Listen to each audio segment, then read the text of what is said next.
ಶ್ರೋತೃಗಳೇ, ಈಗ ನಮ್ಮ ಜೊತೆ ಇದ್ದಾರೆ ಡಾಕ್ಟರ್ ಗಂಗಾಧರ ಭಟ್ ಹೆಜಮಾಡಿ ಅವರು ಮಂಗಳೂರು ವಿಶ್ವವಿದ್ಯಾಲಯದ ಸಾಗರ ಭೂವಿಜ್ಞಾನ ವಿಭಾಗದಲ್ಲಿ ನಿವೃತ್ತ ಪ್ರಾಧ್ಯಾಪಕರು. ಮುಖ್ಯವಾಗಿ ನೀರು, ಇದರ ಬಗ್ಗೆ ಎಲ್ಲ ಅವರು ವಿಶೇಷವಾದಂತಹ ಸಂಶೋಧನೆಯನ್ನು ಮಾಡಿದವರು. ಈ ವರ್ಷ ನೀರಿನ ಪ್ರಶ್ನೆ ಬಹಳ ವೇಗವಾಗಿ ಅಥವಾ ಬಹಳ ಬೇಗ ಉದ್ಭವಿಸ್ತಾ ಇದೆ.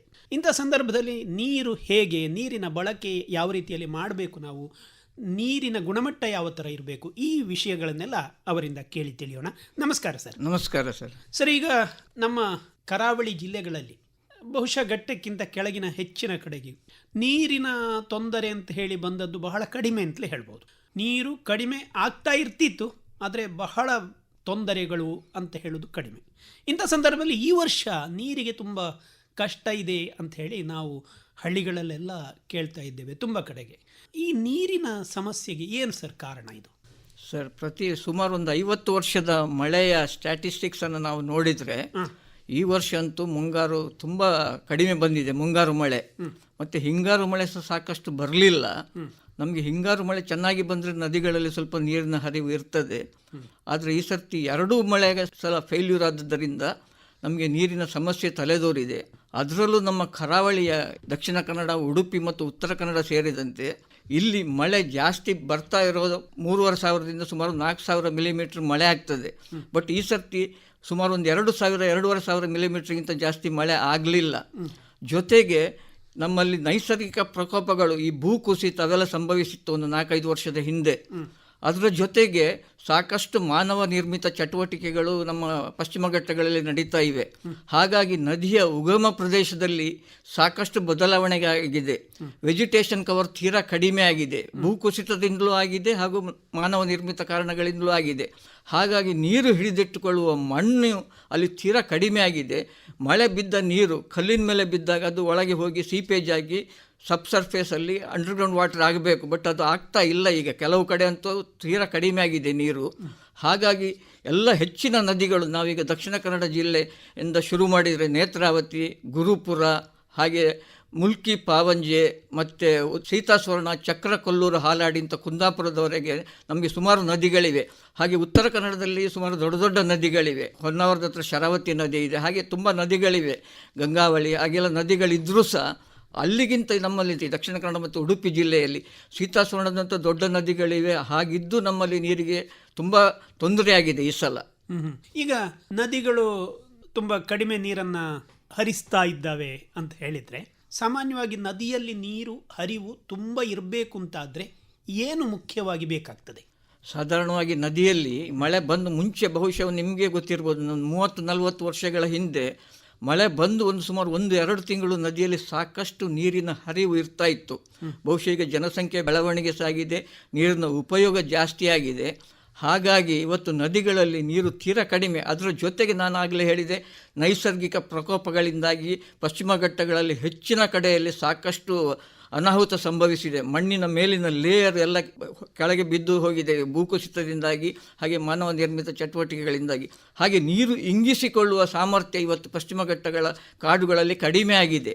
ಹಾಗಾಗಿ ಸಾಕಷ್ಟು ಮಳೆ ಬಂದರೆ ನಿಮಗೆ ನೀರಿನ ಹರಿವು ಇರ್ತದೆ.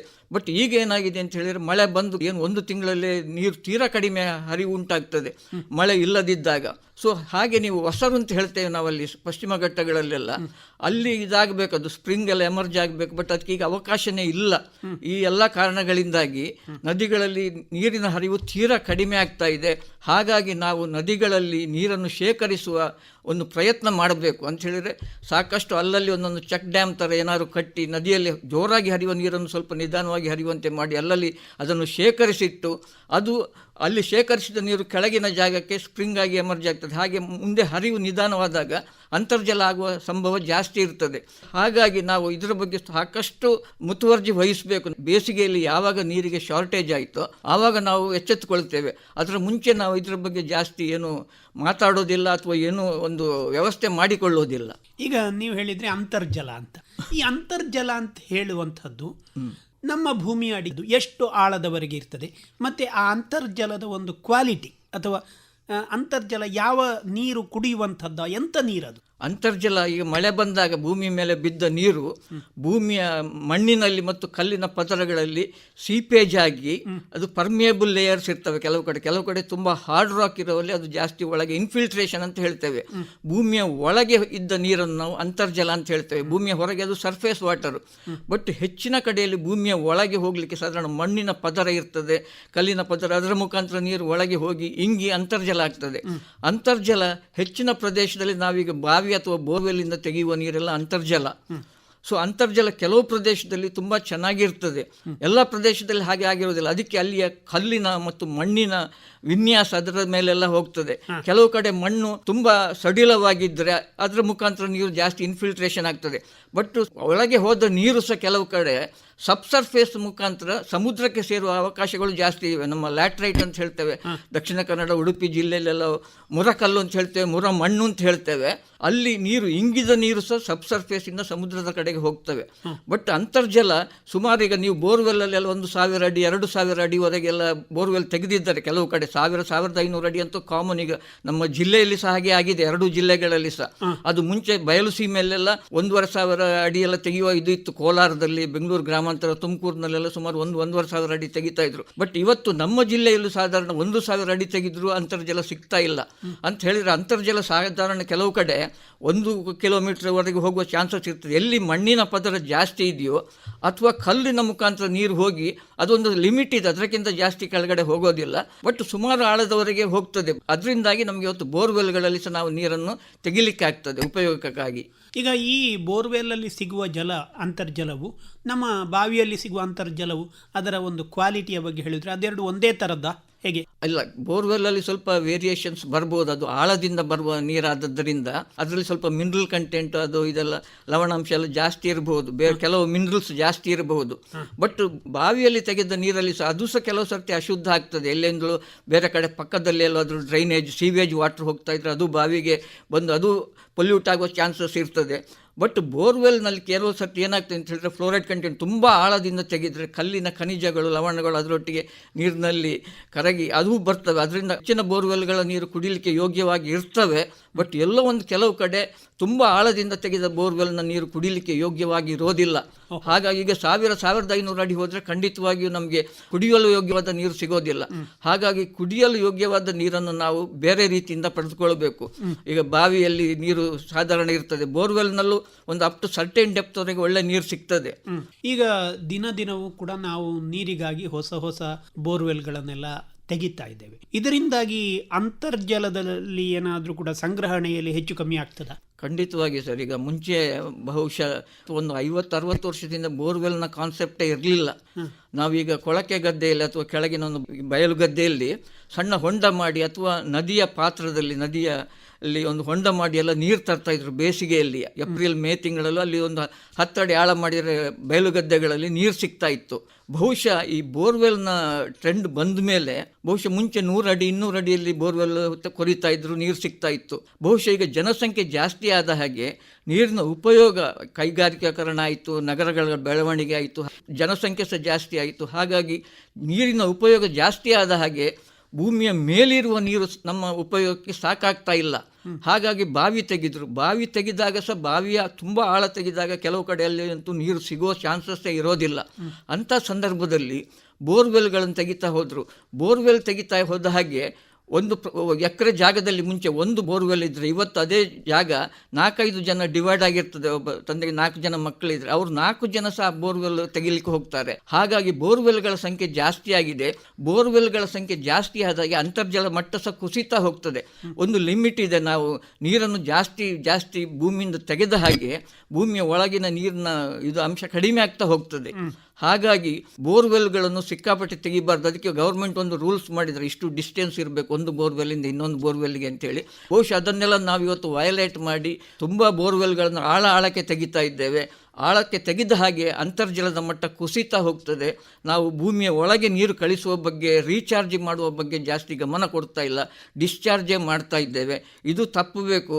ನಾವು ಭೂಮಿಯ ಒಳಗೆ ಸಹ ಸಾಕಷ್ಟು ನೀರನ್ನು ಕಳಿಸಬೇಕು. ಸಾಕಷ್ಟು ಮಳೆ ಆದಾಗ ಅಥವಾ ಬೇರೆ ಟೈಮಲ್ಲಿ ಬೇರೆ ಕೆರೆಗಳಲ್ಲೆಲ್ಲ ನೀರು ಇರ್ತದೆ, ಅದನ್ನು ಭೂಮಿಯ ಒಳಗೆ ಕಳಿಸುವ ಬಗ್ಗೆ ಸಹ ನಾವು ಸಾಕಷ್ಟು ಇವತ್ತು ಅರ್ಜೆಂಟ್ ಬೋರ್ವೆಲ್ಸ್ ಅಂತ ಹೇಳ್ತೇವೆ. ಸುಮಾರು 20-30 ವರ್ಷದ ಹಿಂದೆ ತೆಗೆದ ಬೋರ್ವೆಲ್ಗಳು ಕೆಲವು ವರ್ಕ್ ಆಗದೆ ಇರಬಹುದು. ಬಹುಶಃ ಅಂಥ ಬೋರ್ವೆಲ್ಗಳನ್ನು ಹುಡುಕಿ ಇವತ್ತು ಆ ಬೋರ್ವೆಲ್ಗಳ ಒಳಗೆ ನೀರು ಕಳಿಸಿ ಒಂದು ಟ್ಯಾಂಕ್ ಫುಲ್ಲು ನೀರು ಒಳಗೆ ಹೋದರೆ ಆ ಬೋರ್ವೆಲ್ ಅನ್ನು ರೀಚಾರ್ಜ್ ಮಾಡಬಹುದು ಅಂತ ಅರ್ಥ. ಅಂದರೆ ಜಲ ಕಣ್ಣುಗಳಿವೆ ಅಂತ ಆ ಬೋರ್ವೆಲ್ಲಿಗೆ. ಆ ಥರ ನಾವು ಯೋಚನೆ ಮಾಡಬೇಕು. ಇವತ್ತು ಹಳೆ ಬೋರ್ವೆಲ್ಗಳನ್ನಾಗಲಿ ಹಳೆ ಬಾವಿಗಳನ್ನಾಗಲಿ ಅವನ್ನು ನೀರನ್ನು ರೀಚಾರ್ಜ್ ಮಾಡಲಿಕ್ಕೆ ಉಪಯೋಗಿಸ್ಕೊಳ್ಬೇಕು. ಬಟ್ ಆ ಥರದ್ದೆಲ್ಲ ಕೆಲಸಗಳು ಆಗ್ತಾ ಇಲ್ಲ. ಹಳೆಯ ಬೋರ್ವೆಲ್ಗಳನ್ನು ರೀಚಾರ್ಜ್ ಮಾಡಬಹುದು ಅಂತ ಹೇಳಿದ್ರಿ. ಯಾವ ಥರ ಅದನ್ನು ಮಾಡುವಂಥ ವಿಧಾನ ಅಂತ? ಒಂದು 20 ವರ್ಷದ ಹಿಂದೆ ತೆಗೆದ ಒಂದು ಬೋರ್ವೆಲ್ ಇದೆ ಅಂತ ಇಟ್ಕೊಳ್ಳಿ. ಅದೀಗ ಒಂದು 3-4 ವರ್ಷದಿಂದ ಕೆಲಸ ಮಾಡ್ತಾ ಇಲ್ಲ. ನೀರು ಕಡಿಮೆ ಆಗ್ತಾ ಹೋಗಿ ಇವತ್ತು ನೀರೇ ಇಲ್ಲ. ಬಟ್ ಅಂತ ಇದನ್ನು ಜಲ ಮರುಪೂರಣ ಅಂತ ಹೇಳ್ತೇವೆ ನಾವು, ವಾಟರ್ ಹಾರ್ವೆಸ್ಟಿಂಗ್ ಅಂತ ಹೇಳಿಬಿಟ್ಟು ರೈನ್ ವಾಟರ್ ಹಾರ್ವೆಸ್ಟಿಂಗ್ ಮಾಡ್ತೇವೆ. ಬೋರ್ವೆಲ್ಗೆ 5,000 ಲೀಟ್ರ್ ನೀರನ್ನ ಒಂದು ಟ್ಯಾಂಕರಲ್ಲಿ ನೀರು ತರಿಸಿ ಆ ನೀರನ್ನು ಆ ಕೇಸಿಂಗ್ ಪೈಪ್ ಮುಖಾಂತರ ಬೋರ್ವೆಲ್ಗೆ ಕಳಿಸಿದಾಗ ಎಲ್ಲ 5,000 ಲೀಟ್ರ್ ನೀರು ಸಹ ಬೋರ್ವೆಲ್ನ ಒಳಗೆ ಹೋದರೆ ಆ ಬೋರ್ವೆಲ್ಲು ರೀಚಾರ್ಜ್ ಮಾಡಬಹುದು ಅಂತ ಅರ್ಥ. ಬಹುಶಃ ಕೆಲವು ಬೋರ್ವೆಲ್ಗಳಲ್ಲಿ ನೀರು ಹೋಗುವುದಿಲ್ಲ, ಅಲ್ಲಿಂದ ಹೊರಗೆ ಬರ್ತದೆ. ಅದು ಕೇಸಿಂಗ್ ಪೈಪಿನ ಪ್ರಾಬ್ಲಮ್ ಅಥವಾ ಏನಾದ್ರು ಮಧ್ಯೆ ಸ್ಟಕ್ ಆಗಿರ್ಬೋದು. ಬಟ್ ಎಲ್ಲ ನೀರು ಒಳಗೆ ಹೋದರೆ ಅದಕ್ಕೆ ಜಲ ಕಣ್ಣುಗಳಿವೆ ಅಂಥೇಳಿ ಭೂಮಿಯಲ್ಲಿ ನಾವು ಬೋರ್ವೆಲ್ ಕೊರೆದಾಗ ಅದು ಬೇರೆ ಬೇರೆ ಫ್ರ್ಯಾಕ್ಚರ್ ಝೋನಿಂದ ನೀರು ಆ ಬೋರ್ವೆಲ್ಗೆ ಬರ್ತದೆ. ಹಾಗಾಗಿ ನಾವು ಬೋರ್ವೆಲ್ಗಳನ್ನು ರೀಚಾರ್ಜ್ ಮಾಡಿದರೆ ನಮಗೆ ನೀರಿನ ಇದು ಜಾಸ್ತಿ ಆಗ್ತದೆ. ಇವತ್ತು ಬೋರ್ವೆಲ್ ರೀಚಾರ್ಜ್ ಬಹುಶಃ ಮುಂಚೆ ಬೋರ್ವೆಲ್ ತೆಗೆದಾಗ 1 ಇಂಚ್ ಬಂದ ನೀರು ಈಗ ಕೆಲವು ಬೋರ್ವೆಲ್ಗಳಲ್ಲಿ 2 ಇಂಚು 3 ಇಂಚು ಬರ್ತಾ ಇದೆ ಅಂತ ಹೇಳಿದ್ರೆ ಬೋರ್ವೆಲ್ ಅನ್ನು ರೀಚಾರ್ಜ್ ಮಾಡಬಹುದು.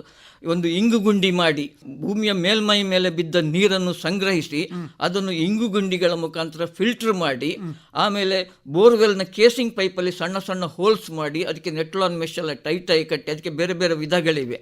ಆ ಕೇಸಿಂಗ್ ಪೈಪ್ನ ಮುಖಾಂತರ ಭೂಮಿಯ ಮೇಲ್ಮೈ ನೀರು ಅಥವಾ ನಿಮ್ಮ ರೂಫ್ ಟಾಪ್ ಮೇಲೆ ಕಲೆಕ್ಟ್ ಆದ ನೀರನ್ನು ಬೋರ್ವೆಲ್ಗಳಿಗೂ ರೀಚಾರ್ಜ್ ಮಾಡಬಹುದು. ಬೋರ್ವೆಲ್ನಲ್ಲಿ ನೀರಿನ ಮಟ್ಟ ಸುಧಾರಿಸ್ತದೆ.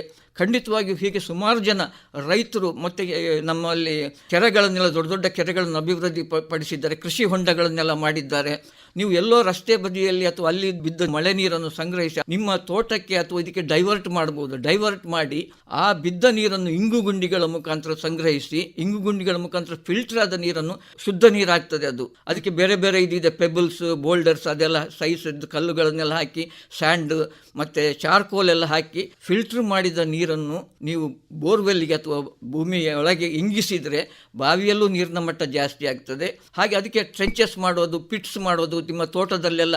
ಅಂದರೆ ಹರಿಯುವ ನೀರನ್ನು ನೀವು ತಡೆಗಟ್ಟಬೇಕು. ನಿಮ್ಮ ತೋಟದಿಂದ ಬೇರೆ ಕಡೆ ಎಲ್ಲೂ ನೀರು ಹೋಗಬಾರ್ದು. ನಿಮ್ಮ ತೋಟ ಅಂತ ಹೇಳಿದ್ರೆ ನೀವೊಬ್ಬರು ಕೃಷಿಕರಾಗಿದ್ದರೆ ನಿಮಗೆ 2 ಎಕರೆ ಜಾಗ ಇದ್ದರೂ ಆ ಜಾಗದಲ್ಲಿ ಬಿದ್ದ ಮಳೆ ನೀರನ್ನೆಲ್ಲ ಸಂಗ್ರಹಿಸಿ ಅದನ್ನು ಅಂತರ್ಜಲವನ್ನಾಗಿ ಮಾಡಬೇಕು. ಭೂಮಿಯಿಂದ ಮೇಲೆ ಹರಿದು ಹೋಗಲಿಕ್ಕೆ ಬಿಡಬಾರದು. ಅದೇ ಥರ ಸಣ್ಣ ಸಣ್ಣ ರೈತರು ಈಗ 1 ಎಕರೆ 1/2 ಎಕರೆ ಇರೋರು ಅಥವಾ ನಮ್ಮ ನಗರಗಳಲ್ಲಿ ವಾಸಿಸುವವರು, ಹಳ್ಳಿಗಳಲ್ಲಿ ವಾಸಿಸುವವರು, ಒಂದು 10 ಸೆನ್ಸ್ 20 ಸೆನ್ಸ್ ಜಾಗ ಇದ್ದವರು ಸಹ ಅವರ ಜಾಗದಲ್ಲೇ ಬಿದ್ದ ಮಳೆ ನೀರನ್ನು ಸಂಗ್ರಹಿಸುವಕ್ಕೆ ಒಂದು ವ್ಯವಸ್ಥೆ ಮಾಡಬೇಕು. ಖಂಡಿತವಾಗಿ 1 ಮಿಲಿಮೀಟರ್ ಮಳೆ 1 ಸ್ಕ್ವೇರ್ ಮೀಟರ್ ಏರಿಯಾದಲ್ಲಿ ಬಂದರೆ ಸುಮಾರು 1 ಲೀಟರ್ ನೀರು ನೀವು ಸಂಗ್ರಹ ಮಾಡಬಹುದು. 1 ಎಕರೆ ಜಾಗದಲ್ಲಿ ಸುಮಾರು 4,000 ಲೀಟ್ರು ನೀರು ಸಂಗ್ರಹ ಮಾಡಬಹುದು. ನೀವು ಇಮ್ಯಾಜಿನ್ ಮಾಡಿ, ಒಂದು 500 ಮಿಲಿಮೀಟರ್ ಮಳೆ ಬರುವ ಸಾಧಾರಣ ಜಾಗದಲ್ಲಿ ಸಹ ಸಾಕಷ್ಟು ನೀರನ್ನು ಸಂಗ್ರಹಿಸಬಹುದು. ನಾವು ಪೋಲು ಮಾಡದೆ ಆ ನೀರನ್ನು ಸಂಗ್ರಹಿಸಿ ಅಂತರ್ಜಲದ ಮಟ್ಟ ಸುಧಾರಿಸಲಿಕ್ಕೆ ಸಾಕಷ್ಟು ಇವತ್ತು ಟೆಕ್ನಾಲಜಿ ಅಭಿವೃದ್ಧಿ ಆಗಿದೆ. ಹಾಗೆ ಅದನ್ನು ಮಾಡಲಿಕ್ಕೂ ಆಗ್ತದೆ. ಮತ್ತು ಈಗ ನಮ್ಮ ಒಂದೊಂದು ಸಣ್ಣ ಸಣ್ಣ ಸ್ಟ್ರೀಮ್ಗಳಿರ್ತವೆ, ದೊಡ್ಡ ನದಿಗಳಿರ್ತವೆ. ಆ ನದಿಗಳಿಗೆ ಅಲ್ಲಲ್ಲಿ ಚೆಕ್ ಡ್ಯಾಮ್ ಹಾಕೋದು. ಮುಂಚೆ ನಮಗೆ ಗೊತ್ತಿದ್ದ ಹಾಗೆ ನೀವು ದಕ್ಷಿಣ ಕನ್ನಡ ಜಿಲ್ಲೆ, ಉಡುಪಿ ಜಿಲ್ಲೆಯಲ್ಲೆಲ್ಲ ನಾವು ತುಳುವಲ್ಲಿ ಒಂದು ಹೇಳ್ತೇವೆ ಕಟ್ಟ ಕಟ್ಟುವುದು ಅಂತ ಹೇಳಿ, ನೀರಿಗೆ ಅಡೆತಡೆ ಹಾಕೋದು. ಆ ಅಡೆತಡೆ ಹಾಕಿದಾಗ ಆ ಕಟ್ಟದಲ್ಲಿ ಒಂದು ಮಟ್ಟದಲ್ಲಿ ನೀರು ಮೇಲೆ ಏರ್ತದೆ. ಆ ಏರಿದ ನೀರು ಸುತ್ತಮುತ್ತಲಿನ ಬಾವಿಗಳಿಗೆಲ್ಲ ಅಂತರ್ಜಲವಾಗಿ ಹೋಗಿ ಅಲ್ಲಿ ಬಾವಿಯ ಮಟ್ಟವೂ ಏರ್ತದೆ, ಬೋರ್ವೆಲ್ಗಳ ಮಟ್ಟವೂ ಏರ್ತದೆ. ಅದರ ಜೊತೆಗೆ ಕೆಲವು ಕಟ್ಟುತ್ತಾ ಇದ್ದರು ಅಲ್ಲಿಯ ನೀರು ಒಂದು ತೋಡಿನ ಮುಖಾಂತರ ಸುಮಾರು 1-1.5 ಕಿಲೋಮೀಟರ್ ಕೆಳಗಡೆ ಎಲ್ಲ ಹೋಗ್ತಾ ಇತ್ತು ಬೇರೆಯವರ ಜಮೀನಿಗೆಲ್ಲ. ಆಗ ಅದರ ಸುತ್ತಮುತ್ತಲಿನ ಬಾವಿಗಳಲ್ಲೆಲ್ಲ ನೀರು ರೀಚಾರ್ಜ್ ಆಗ್ತಾ ಇತ್ತು. ಹಾಗೆ ನಾವು ಭೂಮಿಯ ನಮ್ಮ ಪರಿಸರದ ಮೇಲೆ ಬಿದ್ದ ಮಳೆ ನೀರನ್ನು ಸಂಗ್ರಹಿಸಿ ರೂಫ್ ಟಾಪ್ ಆಗಬಹುದು ಅಥವಾ ಭೂಮಿಯ ಮೇಲ್ಮೈ ನಮ್ಮ ಮನೆ ಸುತ್ತಮುತ್ತ ಬಿದ್ದ ನೀರನ್ನೆಲ್ಲ ಸಂಗ್ರಹಿಸಿ ಅದನ್ನೆಲ್ಲ ಒಂದು ಕ್ರೋಢೀಕರಿಸಿ ಅದನ್ನೊಂದು ಅಂತರ್ಜಲ ಮಟ್ಟ ಏರುವ ರೀತಿಯಲ್ಲಿ ನಾವೊಂದು ಪ್ರಯತ್ನ ಮಾಡಬೇಕು. ಇದು ಮಾಡಿದಲ್ಲಿ ಖಂಡಿತವಾಗಿ ಮುಂದಿನ ದಿನಗಳಲ್ಲಿ ನಾವು ಈಗ ಜನಸಂಖ್ಯೆ ಏರ್ತಾ ಇದೆ, ಇದಕ್ಕೆ ಬೇರೆ ಆಲ್ಟರ್ನೇಟಿವ್ ಬೇರೆ ಕೆಲವು ಸೊಲ್ಯೂಷನ್ಸ್ ಈಗ ಬಂದಿವೆ. ಆದರೂ ಈ ಮಟ್ಟಿನಲ್ಲಿ ನಾವು ಮಳೆ ಬಂದ ನೀರನ್ನು ಖಂಡಿತವಾಗಿಯೂ ಶುದ್ಧೀಕರಿಸಿ ಅದನ್ನು ನಮ್ಮ ಬಾವಿಗೆ ಅಥವಾ ಬೋರ್ವೆಲ್ಗೆ ರೀಚಾರ್ಜ್ ಮಾಡಲಿಕ್ಕೆ ಖಂಡಿತವಾಗಿಯೂ ಬಳಸಿಕೊಳ್ಬಹುದು.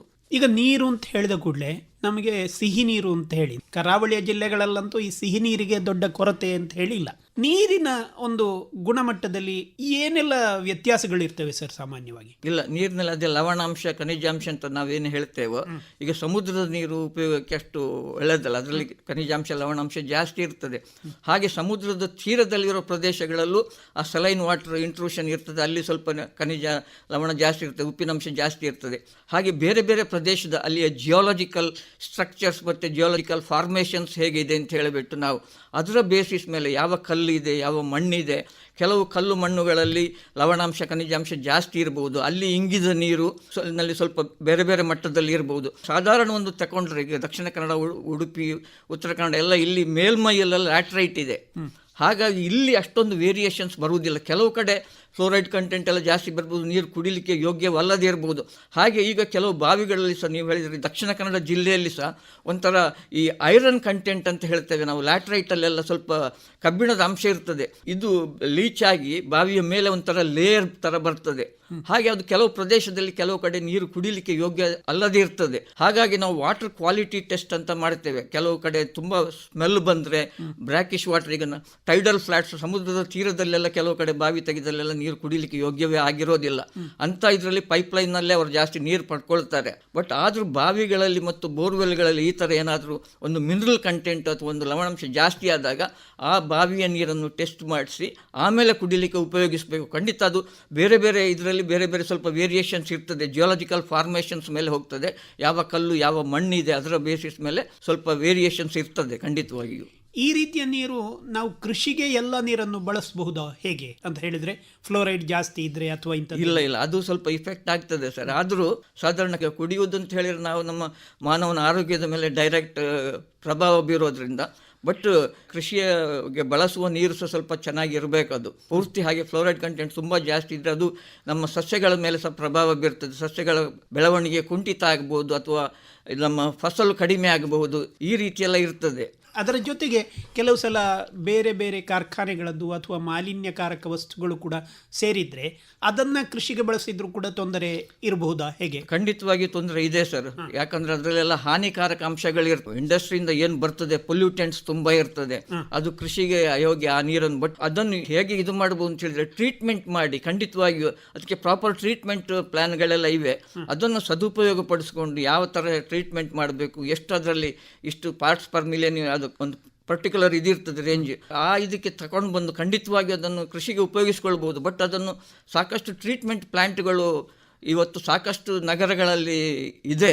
ನಗರಗಳ ನೀರನ್ನು ಶುದ್ಧ ಮಾಡಿ ಅದನ್ನು ಕೃಷಿಗೆ ಬಳಸ್ಕೊಳ್ತಾ ಇದ್ದಾರೆ ಸಾಧಾರಣ ದೊಡ್ಡ ದೊಡ್ಡ ನಗರಗಳಲ್ಲಿ. ಯಾಕಂದರೆ ಆ ಬಳಸಿಕೊಂಡ ನೀರೇ ಸಾಕಷ್ಟು ಪ್ರಮಾಣದಲ್ಲಿ ಇರ್ತದೆ, ಅದಿಲ್ಲರೂ ಸುಮ್ಮನೆ ವೇಸ್ಟಾಗಿ ಎಲ್ಲಿಯೋ ಹೋಗ್ತದೆ. ಅದರ ಬದಲು ಅದನ್ನು ಪ್ರಾಪರಾಗಿ ಟ್ರೀಟ್ ಮಾಡಿದ ಮೇಲೆ ಅದರಲ್ಲಿ ಯಾವ ಖನಿಜ ಲವಣಾಂಶಗಳು ಕಡಿಮೆ ಆದ ಮೇಲೆ ಸಸ್ಯಗಳಿಗೆ ಯೋಗ್ಯ ಅಂತ ಪರಿಗಣಿಸಿದ ಮೇಲೆ ಅದನ್ನು ಖಂಡಿತವಾಗಿಯೂ ಕೃಷಿಗೆ ಬಳಸಿಕೊಳ್ತಾ ಇದ್ದಾರೆ ಸಹ.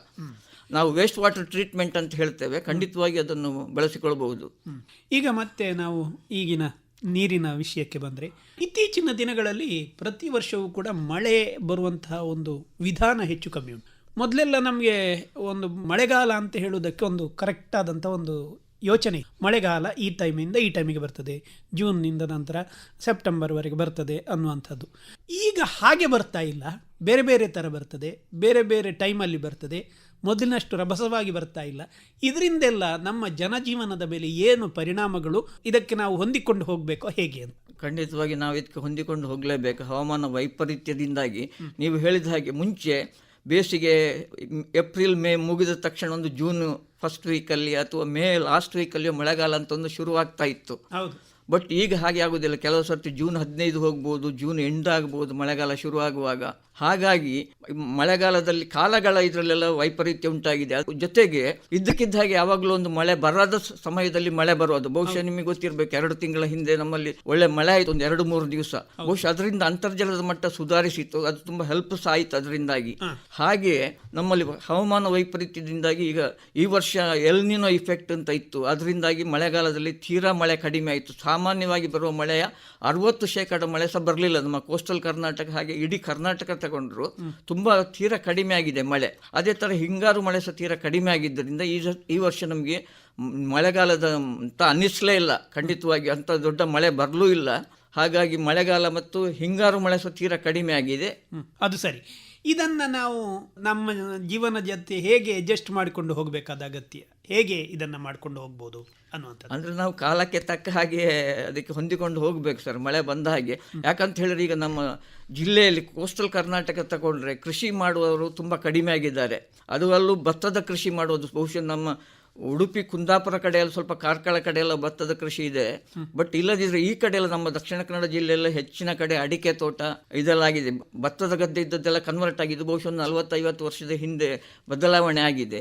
ಈಗ ಅಡಿಕೆ ತೋಟಗಳಿಗೆಲ್ಲ ಸ್ವಲ್ಪ ಮಳೆ ಲೇಟಾಗಿ ಶುರು ಆದರೂ ಫಸ್ಟ್ 1-2 ಮಳೆ ಬಂದು ಮತ್ತೆ ಸ್ವಲ್ಪ ಲೇಟ್ ಆದರೆ ಏನು ತೊಂದರೆ ಆಗೋದಿಲ್ಲ. ಆದರೆ ಭತ್ತದ ಕೃಷಿಗೆಲ್ಲ ಅದು ಕಂಟಿನ್ಯೂಸ್ ಮಳೆ ಬರ್ತಾ ಇರಬೇಕು ಮಳೆಗಾಲದಲ್ಲಿ. ಆ ಬೆಳೆಗಳಲ್ಲೆಲ್ಲ ವ್ಯತ್ಯಾಸ ಆಗಿದೆ. ಕೆಲವು ಕಡೆ ಇವತ್ತು ಭತ್ತದ ಕೃಷಿ ಜಾಗಗಳೇ ತೀರಾ ಕಡಿಮೆ ಆಗಿದೆ. ಮುಂಚೆ ನಾವು ಬಹುಶಃ ಮಂಗಳೂರು ಉಡುಪಿ ಕಡೆ ಹೋಗುವಾಗೆಲ್ಲ ರಸ್ತೆ ಬದಿಯಲ್ಲಿ ಸಾಕಷ್ಟು ಕೃಷಿ ಭೂಮಿ ಇತ್ತು. ಇವತ್ತೆಲ್ಲ ಪಾಳು ಬಿದ್ದಿವೆ. ಹಾಗಾಗಿ ಕೃಷಿಯನ್ನು ನಂಬ್ಕೊಂಡು ಜನರು ಇರಲಿಕ್ಕೆ ಸಾಧ್ಯ ಆಗ್ತಾ ಇಲ್ಲ. ಈಗ ಅದೇ ಮಳೆಗಾಲ ವೇರಿಯೇಷನ್ಸ್ ಇರೋದ್ರಿಂದ ಮಳೆ ಬರುವ ಸಮಯದಲ್ಲಿ ಬೇರೆ ಬೇರೆ ಸಮಯದಲ್ಲಿ ವ್ಯತ್ಯಾಸ ಆಗೋದ್ರಿಂದ ಬರೀ ಭತ್ತದ ಕೃಷಿಯಲ್ಲಿ ಅಥವಾ ಬೇರೆ ಕೃಷಿಗಳಲ್ಲೂ ಸಹ ಜನ ಈಗ ತೊಡಗಿಕೊಳ್ಳಿಕ್ಕೆ ತುಂಬಾ ತೊಂದರೆ ಆಗ್ತಾ ಇದೆ. ಹಾಗಿದ್ರೆ ಈಗ ನೀರು ನಮಗೆ ಹೇಗೆ ನಾವು ಮುಂದಿನ ದಿನಗಳಲ್ಲಿ ಪಡೆಯುವಂಥ ವಿಧಾನಗಳು? ಸರ್, ನಮ್ಮಲ್ಲಿ ಸಾಕಷ್ಟು ನದಿಗಳಿರೋದ್ರಿಂದ ನಮ್ಮ ಕೋಸ್ಟಲ್ ಕರ್ನಾಟಕದಲ್ಲಿ ನಾವು ಈ ನದಿಯ ನೀರನ್ನು ಉಪಯೋಗಿಸಿಕೊಳ್ಳೋ ಬಗ್ಗೆ ಜಾಸ್ತಿ ಕಾಳಜಿ ವಹಿಸ್ಕೊಳ್ಬೇಕು. ರೀಚಾರ್ಜ್ ಮಾಡಬೇಕು. ನದಿಯಲ್ಲಿ ಸಾಕಷ್ಟು ವೆಂಟೆಡ್ ಡ್ಯಾಮ್, ಚೆಕ್ ಡ್ಯಾಮ್ಗಳನ್ನೆಲ್ಲ ಕನ್ಸ್ಟ್ರಕ್ಟ್ ಮಾಡಿ ಆ ನೀರನ್ನು ಸದುಪಯೋಗಪಡಿಸಿಕೊಳ್ಬೇಕು. ಜೊತೆಗೆ ಮಳೆಗಾಲದಲ್ಲಿ ಅಥವಾ ಮಳೆಗಾಲ ಕಳೆದ ಮೇಲೆ, ಮಳೆಗಾಲದ ಮುಂಚೆ ಪ್ರೀ ಮಾನ್ಸೂನ್ ಶೋವರ್ಸ್ ಅಂತ ಹೇಳ್ತೇವೆ. ಮಳೆಗಾಲದ ಕಳೆದ ಮೇಲೆ ಪೋಸ್ಟ್ ಮಾನ್ಸೂನ್, ಈಗ ಅಕ್ಟೋಬರ್-ನವಂಬರ್ಲೆಲ್ಲ ಮಳೆ ಬರ್ತದೆ. ಮಳೆಗಾಲದಲ್ಲಿ ನಾವು ಭೂಮಿಯ ಮೇಲೆ ಬಿದ್ದ ನೀರನ್ನು ಜಾಸ್ತಿ ಕಲೆಕ್ಟ್ ಮಾಡಲಿಕ್ಕೂ ಆಗೋದಿಲ್ಲ. ಎಲ್ಲ ಕಡೆ ಸ್ಯಾಚುರೇಷನ್ ಆಗಿರ್ತದೆ. ಅಂದರೆ ಭೂಮಿಯ ಒಳಗೆ ನೀರು ಇಂಗಿ ಅದು ಸರ್ಫೇಸ್ ಹೊರಗೆ ಬರ್ತದೆ. ಸರ್ಫೇಸ್ ಮೇಲಿಂದಲೇ ಸ್ಪ್ರಿಂಗ್ ಎಮರ್ಜ್ ಆಗ್ತದೆ. ಬಟ್ ಮಳೆಗಾಲದ ಮುಂಚೆ ಬರುವ ಮಳೆ, ಏಪ್ರಿಲ್-ಮೇನಲ್ಲಿ ಕೆಲವು ಸಲ ಒಳ್ಳೆ ಮಳೆ ಆಗ್ತದೆ. ಆಗ ಬಿದ್ದ ಮಳೆ ನೀರನ್ನು ಸಂಗ್ರಹಿಸಿ ನಾವು ಇಂಗು ಗುಂಡಿಗಳನ್ನಾಗಿ ಮಾಡಿ ಅಥವಾ ಸಂಪಲ್ಲಿ ನೀವೊಂದು 10,000 ಲೀಟ್ರ್ 20,000 ಲೀಟ್ರ್, ಈಗ ಮನೆ ಕಟ್ಟುವಾಗ ಒಂದು ಸಣ್ಣ ಸಂಪು ಮಾಡೋದು ಅಥವಾ ಒಂದು ಟ್ಯಾಂಕ್ ಮಾಡೋದನ್ನು ದೊಡ್ಡ ಕಷ್ಟದ ಕೆಲಸ ಅಲ್ಲ. ಮನೆ ಒಟ್ಟಿಗೆ ಒಂದು 50,000 1 ಲಕ್ಷ ಜಾಸ್ತಿ ಖರ್ಚು ಮಾಡಿ ಅವರು ನೀರನ್ನು ಸಂಗ್ರಹಿಸಿರುವ ಒಂದು ಸಣ್ಣ ಫ್ಯಾಮಿಲಿಗೆ, ಒಂದು 4-5 ಜನ ಇರುವ ಮನೆಗೆ ಖಂಡಿತವಾಗಿ ಅದೊಂದು 10,000-15,000 ಲೀಟ್ರ್ ನೀರು ಸ್ಟೋರ್ ಆದರೆ ಅದು ಒಂದು 15-20 ದಿವಸಕ್ಕೆ ಜಾಸ್ತಿ ಬರ್ತದೆ, ಉಪಯೋಗಕ್ಕೆ ಬರ್ತದೆ. ಕುಡಿಲಿಕ್ಕೂ ಅದನ್ನು ಉಪಯೋಗಿಸ್ಕೊಳ್ಬಹುದು. ಹಾಗೆ ಹಿಂಗಾರು ಮಳೆಯ ಸಮಯದಲ್ಲಿ, ಅಕ್ಟೋಬರ್-ನವಂಬರ್ ಮಳೆಯ ಸಮಯದಲ್ಲಿ ಸಹ ಸಾಕಷ್ಟು ನೀರನ್ನು ಉಪಯೋಗಿಸ್ಕೊಳ್ಬಹುದು. ಸಾಕಷ್ಟು ನೀರನ್ನು ಅಂತರ್ಜಲಕ್ಕೆ ಇಂಗುವ ಹಾಗೆ ಮಾಡಿ ಅಂತರ್ಜಲದ ಮಟ್ಟ ಹೆಚ್ಚಿಸುವ ರೀತಿಯಲ್ಲಿ ನಾವು ಯೋಚಿಸಬೇಕು. ಇದರ ಜೊತೆಗೆ ನಮಗೆ ಸಮುದ್ರದ ಬದಿಯಲ್ಲೆಲ್ಲ ನಾವು ಇರ್ತೇವೆ ಅಲ್ಲಿ, ಬಟ್ ಓವರ್ ಎಕ್ಸ್ಪ್ಲಾಯ್ಟೇಷನ್ ಮಾಡ್ತಾರೆ. ಅಂದರೆ ಸಮುದ್ರದ ತೀರ ಪ್ರದೇಶದಲ್ಲಿ ಸಹ ನೀರನ್ನು ಜಾಸ್ತಿ ಪಂಪ್ ಮಾಡ್ತಾರೆ ಕೆಲವು ಕಡೆ. ಹಾಗಾಗಿ ಏನಾಗ್ತದೆ ಅಂತ ಹೇಳಿದರೆ ಸಿಹಿ ನೀರಿನ ಬದಲು ಅಲ್ಲಿ ಉಪ್ಪು ನೀರು ಬಾವಿಗೆ ಬಂದು ಸೇರಿಕೊಳ್ತದೆ. ಹಾಗಾಗಿ ಆ ಉಪ್ಪು ನೀರಿನಿಂದಾಗಿ ಕುಡಿಲಿಕ್ಕೆ ಅವು ಯೋಗ್ಯವಲ್ಲ, ಕೃಷಿಗೆ ಸಹ ಯೋಗ್ಯ ಆಗೋದಿಲ್ಲ. ಹಾಗಾಗಿ ಇದ್ರ ಬಗ್ಗೆ ಎಲ್ಲ ನಾವು ಚಿಂತಿಸಿ ಏನೇನು ವಾಟರ್ ಹಾರ್ವೆಸ್ಟಿಂಗ್ ಸ್ಟ್ರಕ್ಚರ್ಸ್ ಬೇಕಾದಷ್ಟು ಟ್ರೆಂಚಸ್ ಮಾಡೋದು, ಪಿಟ್ಸ್ ಮಾಡೋದು, ಮನೆ ಚಾವಣಿ ಮೇಲೆ ಬಿದ್ದ ನೀರನ್ನು ಸಂಗ್ರಹಿಸೋದು, ಭೂಮಿಯ ಮೇಲ್ಮೈ ಮೇಲೆ ಬಿದ್ದ ನೀರನ್ನು ಸಂಗ್ರಹಿಸೋದು, ಕೃಷಿ ಹೊಂಡ ಮಾಡುವುದು, ಹೀಗೆ ಸಾಕಷ್ಟು ಇದು ವಿಧಗಳಿವೆ. ಆ ರೀತಿಯಲ್ಲಿ ಸಂಗ್ರಹಿಸಿ ನೀರನ್ನು ನಾವು ಅಂತರ್ಜಲದ ಮಟ್ಟವನ್ನು ಖಂಡಿತವಾಗಿ ಹೆಚ್ಚಿಸುವ ನಿಟ್ಟಿನಲ್ಲಿ ಕೆಲಸ ಮಾಡಬೇಕು. ಇದು ಖಂಡಿತ ಕೆಲವು ಸಲ ಮಳೆ ಬರದೇ ಇದ್ದಾಗ ನಮಗೆ ಬಹಳ ಕಷ್ಟ ಆಗ್ತದೆ. ಅಂತರ್ಜಲ ಮಟ್ಟ ಸಹ ನೀವು ಹೆಚ್ಚಿಸಲಿಕ್ಕೆ ಸಾಧ್ಯ ಇಲ್ಲ. ಬಟ್ ನದಿಗಳು ಸಾಕಷ್ಟು ಇರೋದರಿಂದ ನಾವು ನದಿಗಳ ಮೇಲ್ಭಾಗದಲ್ಲಿ ಅವು ಎಲ್ಲಿ ಹುಟ್ಟುತ್ತವೆ ಅಲ್ಲೇ ಸಾಕಷ್ಟು ಹುಟ್ಟಿ ಸುಮಾರು ದೂರ ಹರಿಯುವ ಜಾಗದಲ್ಲಿ ಅಲ್ಲಲ್ಲಿ ಅದನ್ನು ತಡೆ ಹಾಕಿ ನೀರಿನ ಹರಿವನ್ನು ಸ್ವಲ್ಪ ನಿಧಾನವಾಗಿ ಮಾಡಿ ಅಲ್ಲಲ್ಲಿ ಸುತ್ತಮುತ್ತಲ ನೀರು ರೀಚಾರ್ಜ್ ಆಗುವಾಗಿ ಮಾಡಿದರೆ ಖಂಡಿತವಾಗಿ ನಾವು ಸ್ವಲ್ಪ ಮಟ್ಟಿಗಾದರೂ ನಮ್ಮ ಕೋಸ್ಟಲ್ ಕರ್ನಾಟಕದಲ್ಲಿ ನೀರಿನ ಅಭಾವವನ್ನು ತಪ್ಪಿಸಬಹುದು ಅಂತ ನಾನಿಲ್ಲಿ ಹೇಳಲಿಕ್ಕೆ ಇಚ್ಛೆ ಪಡ್ತಾ ಇದ್ದೇನೆ. ಸಾಮಾನ್ಯ ನಮ್ಮ ಈ ಕರಾವಳಿಯ ಜನರಿಗೆ ಒಂದು ಸಂಶಯ ಬರುವುದು ಸಹಜ. ನಮ್ಮಲ್ಲಿ ಇಷ್ಟೆಲ್ಲ ಸಮುದ್ರದಲ್ಲಿ ನೀರುಂಟು, ಇದನ್ನೇನಾದರೂ ಮಾಡಿ ನಮಗೆ ಉಪಯೋಗ ಮಾಡಲಿಕ್ಕೆ ಆಗೋದಿಲ್ವಾ ಸರ್? ಖಂಡಿತವಾಗಿ ಈಗ ಡಿಸಲೈನೇಷನ್ ಪ್ಲಾಂಟ್ಸ್ ಅಂತ ನಮ್ಮ ಭಾರತದಲ್ಲೇ ಸರ್ ನೀವು ಹೇಳಿದಾಗೆ ತಮಿಳುನಾಡಿನಲ್ಲಿ 2 ಕಡೆ ಇದೆ ಡಿಸಲೈನೇಷನ್ ಪ್ಲಾಂಟ್ಸು.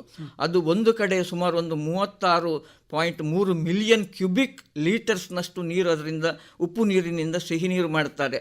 ಆ ಪ್ರದೇಶದ ಹೆಸರು ಮಿಂಜೂರು ಅಂತ ಹೇಳಿ. ಇನ್ನೊಂದು ಪ್ರದೇಶ ಇದೆ ತಮಿಳುನಾಡಲ್ಲಿ, ಅಲ್ಲಿ ಸ್ವಲ್ಪ ಅದರಷ್ಟು ಮಟ್ಟದಲ್ಲಿ ಇದು ಮಾಡ್ತಾ ಇಲ್ಲ. ಬಟ್ 2 ಪ್ರದೇಶದಲ್ಲಿ ಡಿಸಲೈನೇಷನ್ ಪ್ಲ್ಯಾಂಟ್ ಇದೆ. ಹಾಗೆ ಗುಜರಾತ್ನಲ್ಲಿ ಜಾಮ್ನಗರದಲ್ಲಿದೆ. ಮಹಾರಾಷ್ಟ್ರದವರು ಡಿಸಲೈನೇಷನ್ ಪ್ಲ್ಯಾಂಟ್ ಮಾಡಬೇಕು ಅಂತ ಈಗ ತಯಾರಿ ನಡೆಸ್ತಾ ಇದ್ದಾರೆ. ಅಂದರೆ ಡಿಸಲೈನೇಷನ್ ಪ್ಲ್ಯಾಂಟಲ್ಲಿ ಸಮುದ್ರದಲ್ಲಿ ಇರುವ ಲವಣ ಮತ್ತು ಖನಿಜಗಳ ಅಂಶ ಜಾಸ್ತಿ ಇರ್ತದೆ. ಸಮುದ್ರದ ನೀರಿನಲ್ಲಿ ಸುಮಾರು 35,000 ppm ಉಪ್ಪಿನ ಸಾಂದ್ರತೆ ಇರ್ತದೆ. ಅದನ್ನು ಕಡಿಮೆ ಮಾಡಿ ಸುಮಾರು 10 ppmಗೆ ತಂದರೆ ಅದನ್ನು ಕುಡಿಲಿಕ್ಕೆ ಯೋಗ್ಯ. ಈಗ ಮಧ್ಯಪ್ರಾಚ್ಯದಲ್ಲಿ, ಮಿಡ್ಲ್ ಈಸ್ಟ್ ಮತ್ತು ಉತ್ತರ ಆಫ್ರಿಕಾದಲ್ಲಿ ಅದು ಬಹಳ ಹಿಂದಿನಿಂದಲೂ ಅದು ನಡ್ಕೊಂಡು ಬಂದಿದೆ. ಅಂದರೆ ಅವರಿಗೆ ಬೇರೆ ಸೋರ್ಸ್ ಇಲ್ಲ, ಅವರು ಸಮುದ್ರದ ನೀರನ್ನೇ ಡಿಸಲೈನೇಷನ್ ಮಾಡಿ ಕುಡಿಲಿಕ್ಕೆ ನೀರನ್ನು ಪಡಿಕೊಳ್ತಾ ಇದ್ದಾರೆ. ಹಾಗೆ ನಮ್ಮಲ್ಲಿ ಸಹ ಈಗ ಈ ಥರ ಅಭಾವ ಬರುವಾಗ, ನೀರಿಗೆ ತುಂಬ ಹಾಹಾಕಾರ ಪಡುವಾಗ ಖಂಡಿತವಾಗಿ ನಾವು ಡಿಸಲೈನೇಷನ್ ಪ್ಲ್ಯಾಂಟ್ಸ್ ಬಗ್ಗೆ ಯೋಚನೆ ಮಾಡ್ಬೋದು. ಆದರೆ ಅದು ಖರ್ಚು ತೀರಾ ಜಾಸ್ತಿ ಆಗ್ತದೆ. ಅಂದರೆ ಇದರಲ್ಲಿ ಆಸ್ಮೋಸಿಸ್ ಅಂತ ಹೇಳಿ ನಾವೊಂದು ಪ್ರಕ್ರಿಯೆ ಇದೆ, ಇದರಲ್ಲಿ ಹಿಮ್ಮುಖವಾಗಿ ಡಿಸಲೈನೇಷನ್, ಅದೇ ಥರ ಡಿಸಲೈನೇಷನಲ್ಲಿ ಏನು ಮಾಡ್ತದೆ ಅಂತ ಹೇಳಿದ್ರೆ, ಹೆಚ್ಚಿನ ಸಾಂದ್ರತೆ ಇರುವ ಉಪ್ಪು ನೀರನ್ನು ರಿವರ್ಸ್ ಆಸ್ಮೋಸಿಸ್ ಅನ್ನೋ ಒಂದು ಸೆಮಿ ಪರ್ಮಿಯಬಲ್ ಲೇಯರ್ ಇರ್ತದೆ, ಅದರ ಮುಖಾಂತರ ಪಾಸ್ ಮಾಡಿದಾಗ, ಅಂದರೆ ನಾರ್ಮಲಿ ಆಸ್ಮೋಸ್ಟಿಕ್ ಪ್ರೆಷರ್ ಇದರಲ್ಲಿ ಶುದ್ಧ ನೀರು ಸಮುದ್ರದ ಕಡೆ ಹರಿಯುತ್ತದೆ. ಇದು ರಿವರ್ಸ್ ಆಸ್ಮೋಸಿಸ್ ಅಂತ ಹೇಳಿದರೆ, ಸಮುದ್ರದ ಲವಣಯುಕ್ತ ನೀರನ್ನು ಆ ರಿವರ್ಸ್ ಆಸ್ಮೋಸಿಸ್ ಮಾಡಿ ಹೆಚ್ಚಿನ ಒತ್ತಡದಲ್ಲಿ ನೀರಿನ ಈಚೆ ಕಳಿಸಿದರೆ, ಕಡಿಮೆ ಸಾಂದ್ರತೆ ಇರುವ ಇದಕ್ಕೆ ಕಳಿಸಿದರೆ, ಅದರಲ್ಲಿರುವ ಎಲ್ಲ ಲವಣಗಳನ್ನು ಆ ಸೆಮಿ ಪರ್ಮಿಯಬಲ್ ಲೇಯರ್ ಹೀರಿಕೊಂಡು ನೀರು, ಶುದ್ಧ ನೀರು ಈ ಕಡೆ ಬರ್ತದೆ. ಆ ಸೆಮಿ ಪರ್ಮಿಯಬಲ್ ಲೇಯರ್ ಎಲ್ಲ ಇದನ್ನು ತನ್ನ ಮುಖಾಂತರ ಹಾದು ಹೋಗಲಿಕ್ಕೆ ಬಿಡೋದಿಲ್ಲ. ಲವಣಯುಕ್ತ ನೀರನ್ನೆಲ್ಲ ಅದು ಫಿಲ್ಟರ್ ಮಾಡಿದ ಮೇಲೆ ಒಳ್ಳೆಯ ಶುದ್ಧ ನೀರು ಬರ್ತದೆ. ಹಾಗಾಗಿ ನಾವು ಇದನ್ನು ಡಿಸಲೈನೇಷನ್ ಪ್ಲ್ಯಾಂಟನ್ನು ಮಾಡುವ ಬಗ್ಗೆ ಯೋಚನೆ ಖಂಡಿತ ಮಾಡಬಹುದು. ಈಗ ಸಾಕಷ್ಟು ಸಕ್ಸಸ್ ಆಗಿದೆ ಕೆಲವು ಪ್ರದೇಶಗಳಲ್ಲಿ. ತಮಿಳುನಾಡಲ್ಲಂತೂ ನೀರಿಗೆ ಹಾಹಾಕಾರ ಬಂದಾಗ ಅವರು ಇದೇ ಡಿಸಲೈನೇಷನ್ ಪ್ಲ್ಯಾಂಟ್ ಮಾಡಿದ್ದು. ಗುಜರಾತಲ್ಲೂ ಮಾಡ್ತಾ ಇದ್ದಾರೆ, ಮಹಾರಾಷ್ಟ್ರದಲ್ಲಿ ಮಾಡ್ತಾ ಇದ್ದಾರೆ. ಬಹುಶಃ ನಮ್ಮಲ್ಲಿ ಅದೊಂದು ಯೋಚನೆ ಮಾಡ್ಬೋದು ಕೋಸ್ಟಲ್ ಕರ್ನಾಟಕದಲ್ಲಿ. ಬಟ್ ಅದಕ್ಕೆ ಕೆಲವು ಸಾಧಕ ಬಾಧಕ ನೋಡಬೇಕು. ನೀವು ಖರ್ಚು ಜಾಸ್ತಿ ಆದಷ್ಟು ಅದು ಒಳ್ಳೆ ಇದಲ್ಲ. ಸಾವಿರಾರು ಕೋಟಿ ಖರ್ಚು ಮಾಡಿ ಅದರಿಂದ ಉಪಯೋಗಕ್ಕೆ ಪಡೆಯುವಾಗ ನಮಗೆ ಏನು ಜಾಸ್ತಿ ಲಾಭ ಸಿಗದಿದ್ದರೆ ನಾವು ಅದರ ಬಗ್ಗೆ ಕೆಲವು ಸಲ ಯೋಚನೆ ಮಾಡಬೇಕು. ಬಟ್ ಡಿಸಲೈನೇಷನ್ ಪ್ಲ್ಯಾಂಟ್ ಈಗ ಎಲ್ಲ ಕಡೆ ಮಾಡಲಿಕ್ಕೆ ಸಾಧ್ಯ ಇಲ್ಲ. ಕೆಲವು ಕಡೆ ಎಲ್ಲಿ ಅದನ್ನು ಮಾಡಬಹುದು ಅಂತ ಹೇಳಿ ಯೋಚನೆ ಮಾಡಿ ಖಂಡಿತವಾಗಿ ನಾವು ಅದರ ಬಗ್ಗೆ ಮುಂದುವರಿಬಹುದು. ಡಿಸಲೈನೇಷನ್ ಪ್ಲ್ಯಾಂಟಿಂದ ಖಂಡಿತ ಶುದ್ಧ ನೀರನ್ನು ಪಡೆಯಬಹುದು. ಅದರಲ್ಲಿರುವ ಎಲ್ಲ ಮಿನರಲ್ ಕಂಟೆಂಟ್, ಲವಣಾಂಶಗಳನ್ನೆಲ್ಲ ಬೇರ್ಪಡಿಸುವ ಕ್ರಿಯೆಗೆ ಡಿಸಲೈನೇಷನ್ ಅಂತ ಹೇಳ್ತೇವೆ. ಸಮುದ್ರದಲ್ಲಿರುವ ನೀರಿನಲ್ಲಿ ತುಂಬ ಲವಣಾಂಶಗಳಿವೆ, ಖನಿಜಗಳಿವೆ. ಅದನ್ನು ಒಂದು 10 ಪಾರ್ಟ್ಸ್ ಪರ್ ಮಿಲಿಯನ್ ಲೆವೆಲ್ಗೆ ತಂದರೆ ಅದನ್ನು ಖಂಡಿತವಾಗಿ ಕುಡಿಲಿಕ್ಕೆ ಅದು ಯೋಗ್ಯ ನೀರು.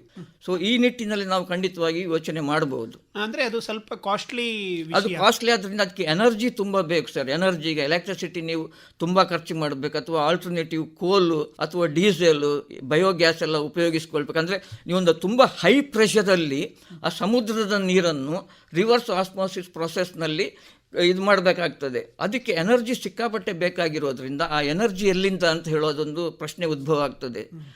ನಮ್ಮಲ್ಲಿ ಎನರ್ಜಿ ರಿಸೋರ್ಸ್ ಸಾಕಷ್ಟು ಇಲ್ಲದಿರೋದ್ರಿಂದ, ಸೊ ಹಾಗಾಗಿ ಖರ್ಚು ಜಾಸ್ತಿ ಬರೋದ್ರಿಂದ ಅದರ ಬದಲು ನಾವು ಡಿಸಲೈನೇಷನ್ ಪ್ಲ್ಯಾಂಟ್ ಅಂತ ಎಮರ್ಜೆನ್ಸಿ ಬಂದಾಗ ಮಾಡಲೇಬೇಕಾಗ್ತದೆ ಸರ್. ಕುಡಿಯುವ ನೀರಿಗೆ ತುಂಬ ಕಷ್ಟ ಬಂದಾಗ ಮಾಡಲೇಬೇಕು.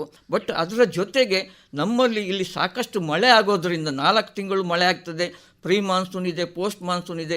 ಈ ಬಂದ ಮಳೆ ನೀರನ್ನು ನಾವು ಚೆನ್ನಾಗಿ ಸದುಪಯೋಗ ಪಡಿಸಿಕೊಂಡ್ರೆ, ಈಗ ನಮ್ಮ ದಕ್ಷಿಣ ಕನ್ನಡ ಜಿಲ್ಲೆಯಲ್ಲಿ ನೇತ್ರಾವತಿ, ಗುರುಪುರದಂಥ ದೊಡ್ಡ ನದಿಗಳಿವೆ. ನೇತ್ರಾವತಿ ಅಂತೂ ಇಡೀ ನಮ್ಮ ಜೀವನಾಧಾರ. ನೇತ್ರಾವತಿ ನದಿ ಇಲ್ಲದ್ರೆ ನಮ್ಮ ದಕ್ಷಿಣ ಕನ್ನಡ ಜಿಲ್ಲೆಯನ್ನು ನಾವು ಊಹಿಸಿಕೊಳ್ಳಲಿಕ್ಕೆ ಸಾಧ್ಯ ಇಲ್ಲ. ನಮ್ಮ ಉಡುಪಿಯಲ್ಲೂ ಸಾಕಷ್ಟು ನದಿಗಳಿವೆ. ಬಟ್ ದಕ್ಷಿಣ ಕನ್ನಡ ಜಿಲ್ಲೆಗೆ ಕಂಪೇರ್ ಮಾಡಿದರೆ ಉಡುಪಿಯಲ್ಲಿ ಸ್ವಲ್ಪ ನೀರಿನ ಶಾರ್ಟೇಜ್ ಜಾಸ್ತಿ. ಬಹುಶಃ ನಾವೆಲ್ಲ ಯೋಚನೆ ಮಾಡಿ ನೀರನ್ನು ಹೇಗೆ ಸದುಪಯೋಗ ಪಡಿಸ್ಕೊಳ್ಬೋದು, ನದಿಯ ನೀರನ್ನು ಹೇಗೆ ಉಪಯೋಗಿಸ್ಕೊಳ್ಬೋದು, ಜೊತೆಗೆ ಮನೆ ಕಟ್ಟುವಾಗ ಒಂದು ನಾವು ವ್ಯವಸ್ಥೆ ಮಾಡಿಕೊಳ್ಬೇಕು. ಈ ವಾಟರ್ ಹಾರ್ವೆಸ್ಟಿಂಗ್ ಅಂತ ಹೇಳೋದನ್ನು ಕಂಪಲ್ಸರಿ ಮ್ಯಾಂಡೇಟ್ರಿ ಅಂತ ಮಾಡಿ ಬಿಡಬೇಕು. ಎಲ್ಲ ಮನೆಯಲ್ಲೂ ಕಡ್ಡಾಯವಾಗಿ ಮಳೆ ನೀರು ಕೊಯ್ಲು ಮಾಡಬೇಕು ಅಂತೇಳಿ ಇವತ್ತು ದೊಡ್ಡ ದೊಡ್ಡ ನಗರಗಳಲ್ಲಿ, ಬೆಂಗಳೂರಿನಂಥ ನಗರಗಳಲ್ಲಿ ಮಳೆ ನೀರು ಕಡ್ಡಾಯ ಮಾಡಿದ್ದಾರೆ. ಹಾಗೆ ನಾವು ಸಹ ಒಂದು ಕಡ್ಡಾಯ ಮಾಡಿ ನೀರನ್ನು ಸಾಕಷ್ಟು ಶೇಖರಣೆ ಮಾಡಿ ಅದನ್ನು ಮುಂದಿನ ದಿನಗಳು ಬಂದಾಗ ಅದನ್ನು ಉಪಯೋಗಿಸಿಕೊಳ್ಳುವ ನಿಟ್ಟಿನಲ್ಲಿ ನಾವು ಅದರ ಬಗ್ಗೆ ಯೋಚನೆ ಮಾಡಬೇಕು. ಹಾಗಾಗಿ ಇದರ ಜೊತೆಗೆ ಮಾಧ್ಯಮದವರು, ಈಗ ವೃತ್ತಪತ್ರಿಕೆ ಖಂಡಿತವಾಗಿ, ಈಗ ಟಿವಿ ಮಾಧ್ಯಮ ಆಗಲಿ, ರೇಡಿಯೋದವರಾಗಲಿ, ಈ ಥರ ಎಲ್ಲ ಒಳ್ಳೆಯ ಕಾರ್ಯಕ್ರಮಗಳನ್ನು, ಅಂದರೆ ಪರಿಣಿತರನ್ನೆಲ್ಲ ಸೇರಿಸಿ ಒಂದು ಚರ್ಚೆ ಮಾಡಿ ಇದಕ್ಕೆ ಏನು ಸೊಲ್ಯೂಷನ್, ಮಳೆ ಇಷ್ಟು ಬಂದರೂ ಸಹ ಯಾಕೆ ನಮ್ಮಲ್ಲಿ ನೀರಿಗೆ ನಾವು ಕಷ್ಟಪಡ್ತಾ ಇದ್ದೇವೆ, ಇದಕ್ಕೆ ಏನಾದರೂ ಒಂದು ಆಲ್ಟರ್ನೇಟ್ ಬೇರೆ ಇದೆಯಾ, ಡಿಸಲೈನೇಷನ್ ಪ್ಲ್ಯಾಂಟ್ ಮಾಡಬೇಕಾ ಇಲ್ಲಿ, ಅಥವಾ ಇಂಗಿಸಿ ಮಳೆ ನೀರನ್ನು ಇಂಗಿಸಿಯೇ ನಾವು ಸಾಕಷ್ಟು ಸದುಪಯೋಗ ಪಡಿಸ್ಕೊಳ್ಬೋದು ಅಂತ ಹೇಳೋ ನಿಟ್ಟಿನಲ್ಲಿ ಸಾಕಷ್ಟು ಕೆಲಸ ಮಾಡಬಹುದು ಅಂತ ನಾನು ಇಲ್ಲಿ ಹೇಳಲಿಕ್ಕೆ ಇಚ್ಛೆಪಡ್ತಾ ಇದ್ದೇನೆ. ಸರಿ, 22ನೇ ತಾರೀಕನ್ನು ವಿಶ್ವ ಜಲ ದಿವಸವನ್ನಾಗಿ ಆಚರಿಸ್ತಾರೆ. ಇದನ್ನು ಯಾಕಾಗಿ ಆಚರಿಸ್ತಾ ಇರುವಂಥದ್ದು ಸರ್? ಸರ್, ಅಂದರೆ ಈಗ ಇಡೀ ಪ್ರಪಂಚದಾದ್ಯಂತ ನೀರಿಗೆ ಬಹಳ ತೊಂದರೆ ಆಗ್ತಾ ಇದೆ. ನಾವು ಕುಡಿಯುವ ನೀರಿಗಾಗಲಿ, ವ್ಯವಸಾಯಕ್ಕಾಗಲಿ, ಬಳಸುವ ನೀರಿಗಾಗಲಿ ತುಂಬ ಕಷ್ಟಪಡ್ತಾ ಇದ್ದೇವೆ. ಸೊ ಇದರ ಬಗ್ಗೆ ಒಂದು ಅವೇರ್ನೆಸ್ ಕ್ರಿಯೇಟ್ ಮಾಡಲಿಕ್ಕೆ ಇಡೀ ಪ್ರಪಂಚದಾದ್ಯಂತದ ಎಲ್ಲ ಜನರಿಗೂ ಒಂದು ನೀರಿನ ಉಪಯೋಗ ಹೇಗೆ ಮಾಡಬೇಕು, ಸದ್ಬಳಕೆ ಹೇಗೆ ಮಾಡಬೇಕು ಅಂತೇಳಿ ಒಂದು ಇಡೀ ಪ್ರಪಂಚದಾದ್ಯಂತ ಆಚರಿಸ್ತಾರೆ. ನಮ್ಮ ಭಾರತ ದೇಶದಲ್ಲೂ ಎಲ್ಲ ಹೆಚ್ಚಿನ ಕಡೆಯಲ್ಲಿ ಇದನ್ನು ಆಚರಿಸ್ತಾರೆ. ವರ್ಲ್ಡ್ ವಾಟರ್ ಡೇ ಅಂತ ಹೇಳಿ ನೀವು ಹೇಳಿದಾಗ ವಿಶ್ವ ಜಲ ದಿನ.